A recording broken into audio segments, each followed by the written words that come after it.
बिस्मिल्लाहिर्रहमानिर्रहीम। अस्सलाम वालेकुम। Welcome to our YouTube channel Nectar Vision at B in the course of SPSS। अब तक जो आप SPSS पे एक शॉर्ट प्रोजेक्ट सीखने की वीडियोस फॉलो कर रहे हैं which is in the form of parts, तो ये उसी का पार्ट नंबर 4 है। पार्ट नंबर 1 में एक्चुअली आपने सर्वे को डेवलप करने की टेक्निक सीखी है, क्वेश्चंस कैसे करने हैं पुट सर्वे में, वो आपने मेथड सीखा। पार्ट नंबर 2 में आपने SPSS पे उन रिस्पॉन्सेज को एंटर करने की टेक्निक को सीखा। पार्ट नंबर 3 में आपने कोडिंग का एक मेथड सीखा कि मेल फीमेल को कोड कैसे करेंगे 1-2 की फॉर्म में, या जो हमारे पास लिक्विड स्केल आए हैं, रिस्पॉन्सेज जो आए हैं स्ट्रांगली एग्री एग्री न्यूट्रल वाली, वो आपने कोड करने की टेक्निक सीखी। उस फाइल को सेव करने के बाद अगर हमने वही फाइल री ओपन करनी है तो how we can able to reopen that particular form for the further analysis. तो इसमें मैं फ़ाइल पे जाऊंगी, ठीक है, और फाइल पे मैंने ओपन में डाटा पे आ जाना है।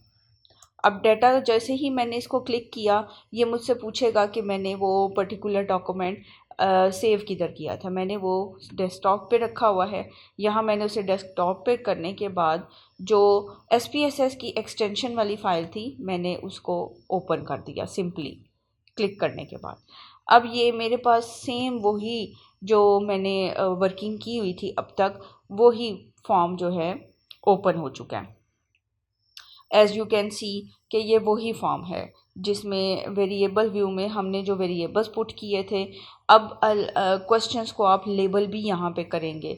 जो जो आपके क्वेश्चंस थे आपने उन सब को लेबल करना है क्वेश्चन वाइज, ठीक है। आपके पर्टिकुलर जो सर्वे है उसमें question number 1, question number 2, question number 3, question number 4, जिस तरह हमारे पर्टिकुलर डॉक्यूमेंट के अंदर जो क्वेश्चन नंबर 1 था उसको लेबल्स के कॉलम में ला के मैंने सिंपली टाइप किया है। बड़ी इजी सी आपने टाइपिंग कर लेनी है।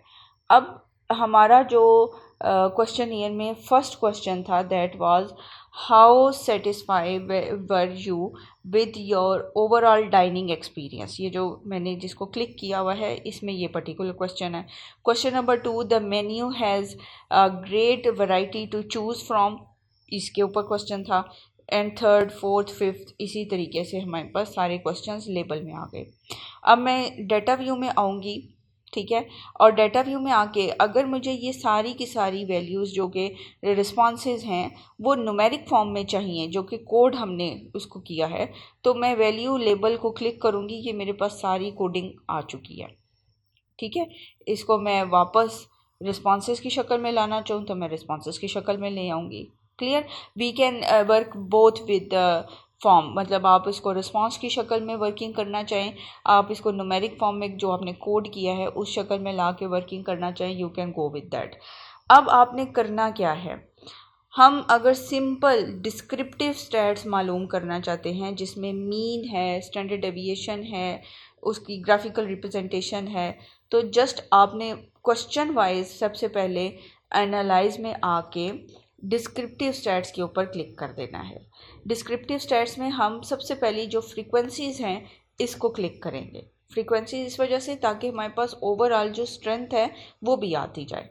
तो मैं जेंडर को रखूँगी सबसे पहले, और इसके साथ क्वेश्चन नंबर 1 जो है मैं इसको दूसरी टैब में इस एरो की मदद से भेज दूँगी। अब मैं स्टैटिस्टिक्स में आऊँगी और स्टैटिस्टिक्स में मुझे मीन रिक्वायर्ड है।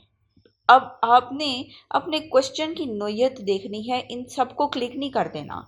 इस तरह से तो आपका डॉक्यूमेंट कुछ रिप्रेजेंट नहीं कर रहा ना। अब ये देखें कि हमारा डॉक्यूमेंट में डिज़ायर्ड जो सेंट्रल टेंडेंसी है वो क्या होनी चाहिए। मीन, मीडियन, मॉड में से आप कोई जो डिज़ायर्ड मेजर है वो चूज़ करें। तो हमारे पर्टिकुलर फॉर्म पे मीन जो है वो डिज़ायर्ड मेजर होगी, और मुझे इसके साथ डिस्पर्शन में स्टैंडर्ड डेविएशन रिक्वायर्ड है और वेरिएंस रिक्वायर्ड है। रेंज भी आप फाइंड आउट कर सकते हैं, इसमें मिनिमम मैक्सिमम वैल्यू भी फाइंड आउट कर सकते हैं, और स्टैंडर्ड एरर ऑफ मीन भी आप फाइंड आउट कर सकते हैं अकॉर्डिंग टू योर सर्वे। जो सर्वे की रिक्वायरमेंट होगी उसकी निस्बत से आपने इनको चेक लगा देना है। अब मैं इसको जस्ट कंटिन्यू कर रही हूँ, चार्ट्स पे आ जाऊँगी। तो चार्ट्स पे आके सिंपल बार चार्ट भी बना सकते हैं, हिस्टोग्राम भी बना सकते हैं। मैं हिस्टोग्राम बनाऊंगी along with I want to show the normal curve on the histogram. तो मैं इस बॉक्स को चेक लगा रही हूँ, इसको मैंने कंटिन्यू कर देना है। और इसके अलावा मैं जो मेन डायलॉग बॉक्स ओपन हुआ था वहाँ ओके कर दूँगी तो मेरे पास आउटपुट आ जाएगा। इसके आउटपुट में टेबल भी आएंगे और इसकी ग्राफिकल रिप्रेजेंटेशन भी आएगी। This will take some time, don't you worry about it. तो ये अब उसने एग्जीक्यूट कर दिया है, सारी कैलकुलेशन उसने इन अ सेकेंड करके दे दी है। सबसे पहला टेबल जो है this is for frequencies, how many gender were there. Total हमारे पास जो रिस्पॉन्सेज आए हैं वो 20 लोगों ने रिस्पॉन्स किया है, और क्वेश्चन वाइज आपकी वो तादाद जो है वो भी शो हो रही है फ्रीक्वेंसी में।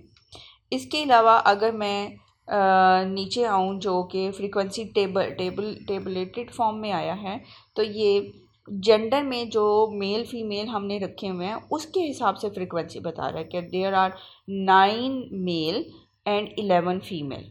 ठीक है, फिर इसके बाद क्वेश्चन जो हमारा था उसमें जो रिस्पॉन्सेज आए कि कितने परसेंट लोग जो थे स्ट्रांगली, परसेंट तो नहीं, अब ये पहला कॉलम फ्रीक्वेंसीज की एग्जैक्ट वैल्यू बता रहा है, अगला कॉलम इसकी परसेंटेज बता रहा है कि out of 100 45% are people who were agree with the our question, that is how satisfied were you with the overall dining experience। ठीक है, इसके बाद जो 3 है वो एग्री की फॉर्म में आ रहे हैं तो इसकी परसेंटेज 15% बन जाएगी। न्यूट्रल जो लोग हैं उन्होंने, वो टोटल 7 है तो इसकी परसेंटेज 35 बन जाएगी। जो आपने इंटरप्रिटेशन करनी है वो आप फ्रीक्वेंसी की वैल्यू से भी करेंगे और परसेंटेज की वैल्यू से भी करेंगे। ठीक है, इसके बाद अगर मैं मज़ीद इसको ड्रैग डाउन करूं तो मेरे पास एक कॉलम, एक जो ग्राफिकल रिप्रेजेंटेशन आई है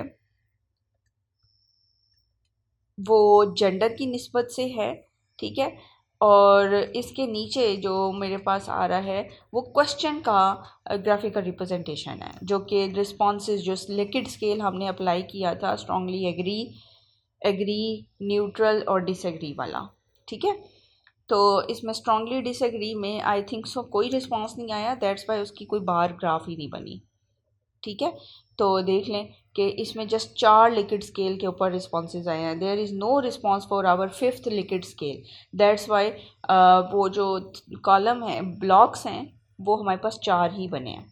अच्छा, अब इसमें अगर आप जेंडर में जो 9 और 11 वाली रेशो है वो लाना चाहते हैं तो आपको इसको डबल क्लिक करना है। ठीक है,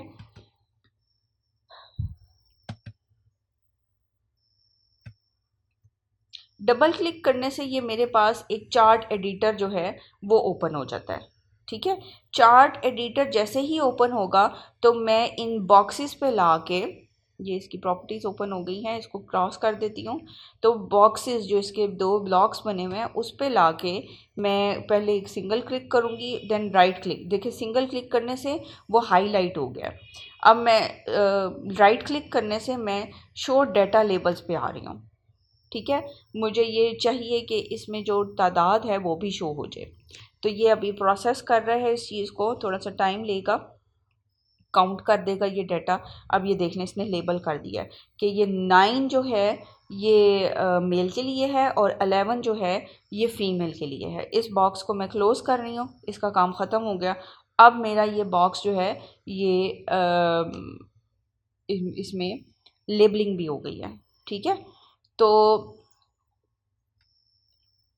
इसके बाद अब ये लेबल शुदा मेरे पास पूरा ब्लॉक बन गया जो हिस्टोग्राम है। तो मैंने अब इस आउटपुट को अगर प्रिंट करना है तो ये प्रिंट की कमांड मैं इसको दे दूँगी, प्रिंट पे लाऊंगी, और प्रिंट पे मैंने सिंगल क्लिक किया है।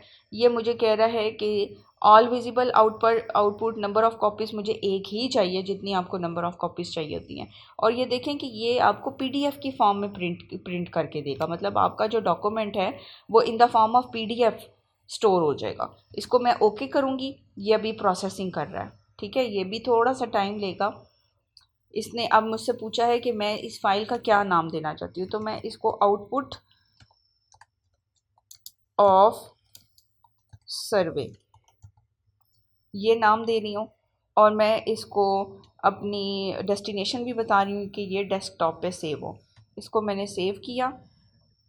अब ये 80%, 90% एंड दिस इज़ स्टोर्ड। तो ये मैं अगर इसको मिनिमाइज़ करके आपको दिखाऊं कि मेरे पास रियली पीडीएफ के फॉर्म में आउटपुट जो है डेस्कटॉप के ऊपर अवेलेबल है, जिसको आप फिर प्रिंट करना चाहें हार्ड फॉर्म में या सॉफ्ट फॉर्म में, अपने जो थीसिस है उसमें पुट करना चाहें कि ये ओरिजिनल सॉफ्टवेयर से हासिल करदा आउटपुट है, तो ये 3 पेजेस के ऊपर उसने आउटपुट आपको प्रोवाइड कर दिया है।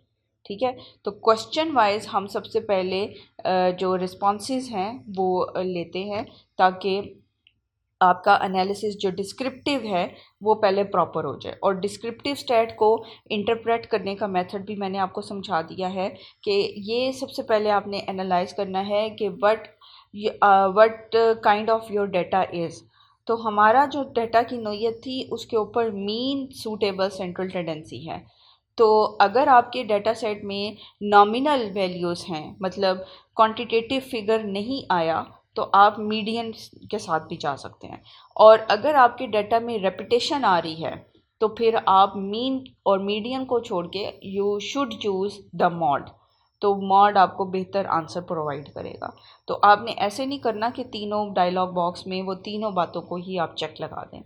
Students, hope you understand this is very easy and very quick method to find out the descriptive statistics. In our later upcoming videos, आप उसमें t test for one sample, t test for two independent sample, t test for paired sample, ये technique सीखेंगे। फिर regression को भी हम learn करेंगे, regression correlation कैसे फाइंड आउट करनी है। तो इसलिए आप हमारी वीडियोस को फॉलो करें, ताकि आप जो भी फर्दर स्टेटिस्टिकल एनालिसिस कर रहे हैं अपने अपने प्रोजेक्ट से रिलेटेड, वो आपके लिए आसान हो जाए। If you have any sort of query, please write your query in the comment box, we will answer it. Do like our videos and please follow.